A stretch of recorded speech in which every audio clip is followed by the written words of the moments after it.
Hey, welcome World Entertainment and the full review for episode 4 of Penguin. Of course, the repercussions from last week's episode follow through, except they kind of don't at the beginning, because this is actually more of a flashback episode.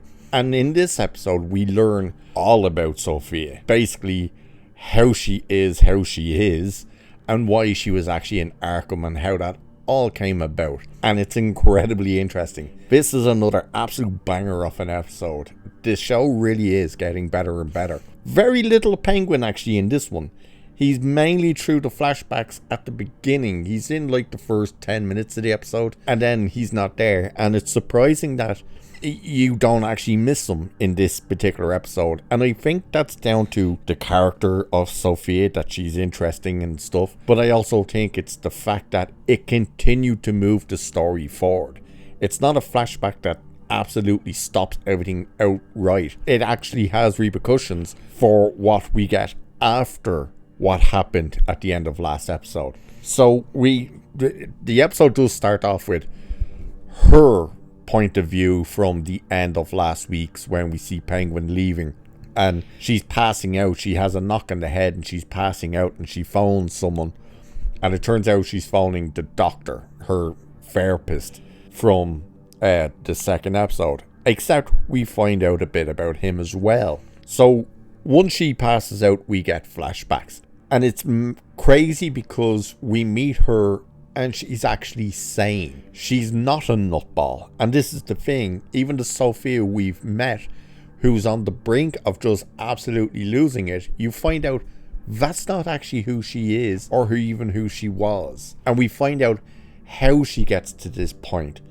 And what it is she's very, very normal. She's probably the normalest one in the family. We also in this one get Carmine Falcone, this time of course played by Mark Strong, through the flashback. But we see her interacting with her cousin, whose name was Carla, the one who was the only one who seemed to act somewhat normal with her when she got out of Arkham, until her kid came up, and then she switched to being very offensive and stuff. We see them two very much having a very close relationship. You know, they're joking, they're laughing, you know, they're making fun of Sofia's uncle Luca, who's hooking up with some other woman. They're like, oh, it's his wife number 6. We see, and this is how we get Penguin throughout this episode, because he's obviously her driver at this stage, and everyone seems to be calling him directly Penguin this time. No one's calling him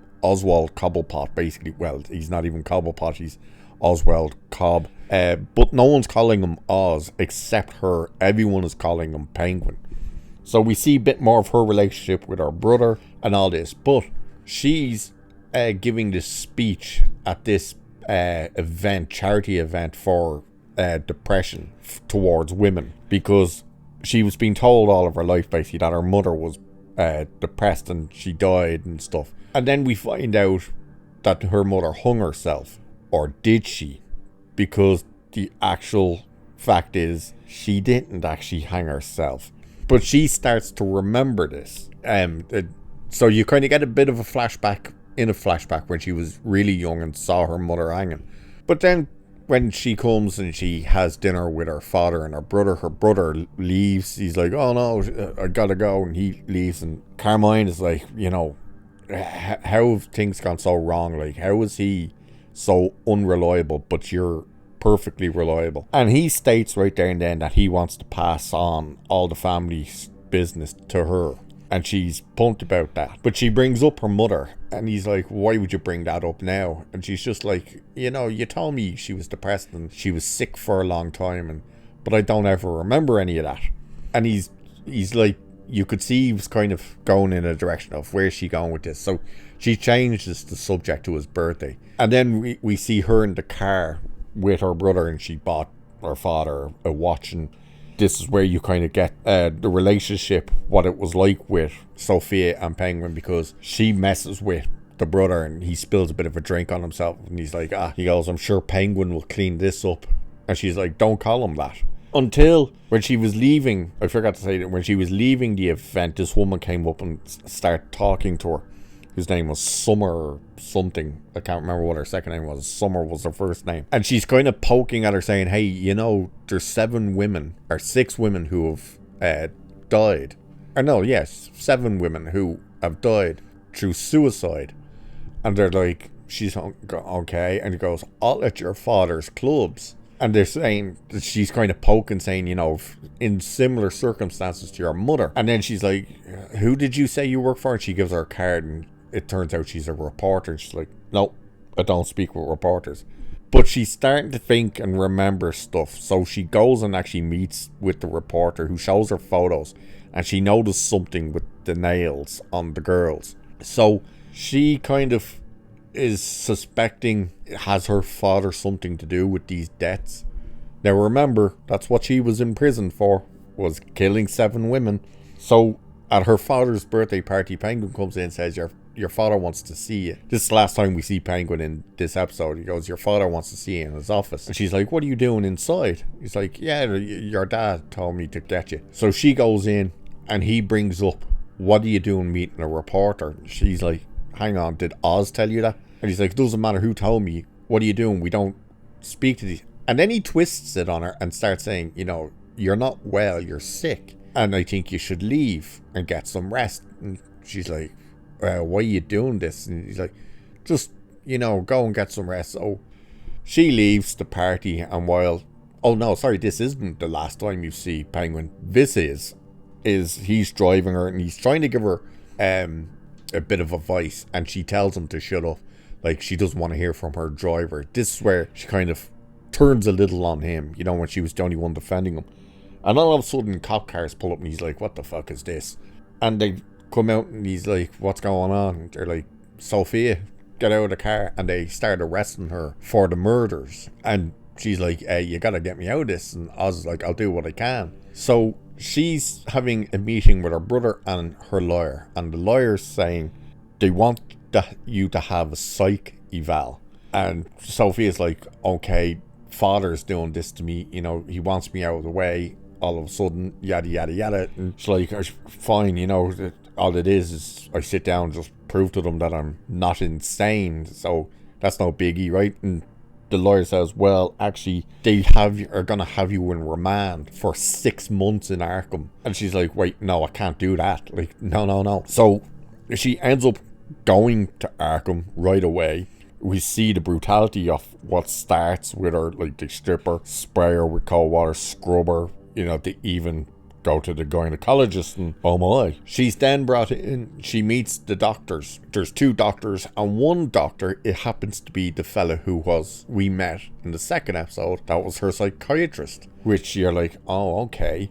And she's like, okay, so I'm here for 6 months and yada yada yada. And they're like, oh yeah, by the way, you're gonna be basically in solitary confinement. And she's like, wait, what? Why? So she is absolutely petrified of being in this place. She's brought down, she's put in her cell.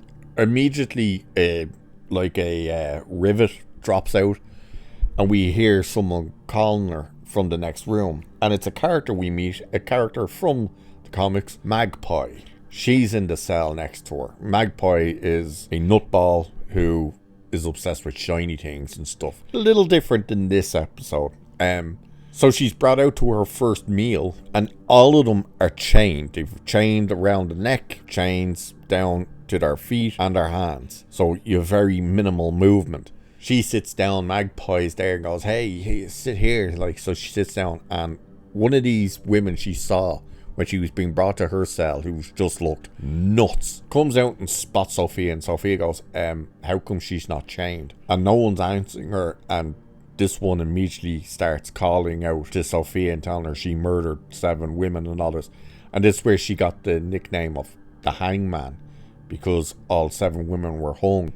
And this one ends up beating the shit out of Sofia, with everyone just sitting there watching, including the guards. So the doctor comes in, the one we met in episode 2, to her cell, and he starts talking with her, and she immediately cops what he's doing. And she's like, you're just trying to manipulate me to think that I'm insane and stuff. And then we get to see them try their best to break her, literally. So what they do first is guards come and bring her unchain her, bring her to the canteen or whatever, mess hall, give her a fork, and they bring in the convict who assaulted her, but the convict is chained, and they chain her to the table, and they're like, go ahead.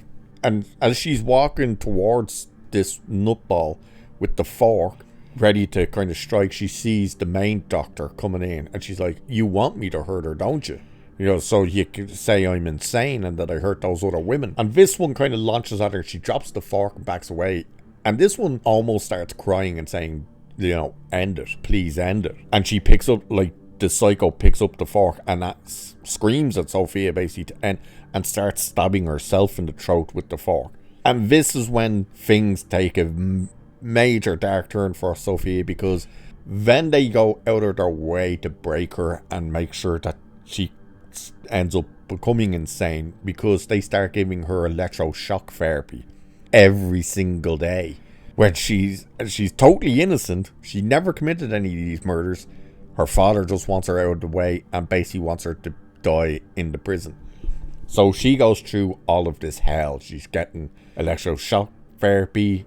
She basically snaps at it with the meals, and then she gets a visitor. The visitor is her brother, and the brother flat out tells her she's just completed her 6 months, and he goes, I've bad news. It's not going to trial.